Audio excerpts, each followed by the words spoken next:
We want to live well, both externally and internally.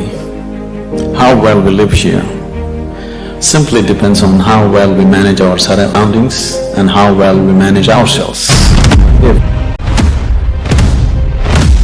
Youth means it's life in making. Youth means an exuberant energy.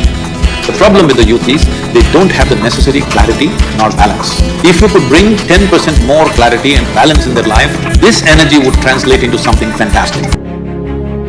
Fundamentally, life is management. If you don't know how to maintain your body, your mind, your emotion, your situations, your life in general, your home, your communities, nations and the world, the quality of our life is just how well we manage things with ourselves.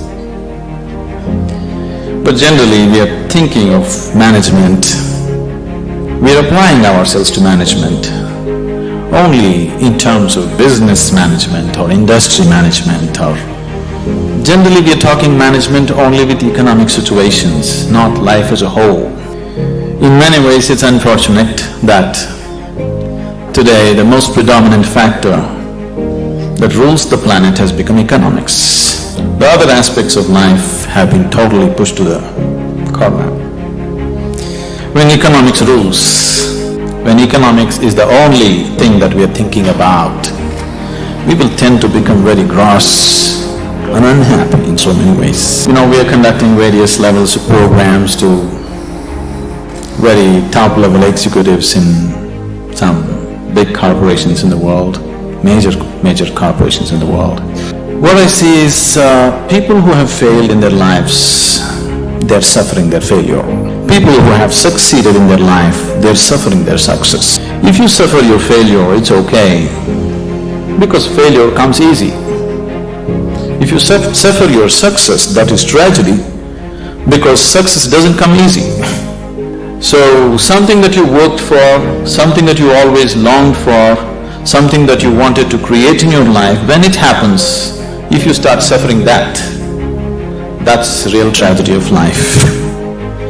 But a large number of successful people on the planet are suffering their success. When I say suffering their success, if you look at people, look at yourself and see you're still young people, most of you. When you're 5 years of age, how happy you were, and today how happy you are. If we make a chart out of it, a graph out of it, is it moving upward or downward? In 24 hours' time, how many moments are you really happy? If you look at this, is it going up or down? Is it going up or down? Down.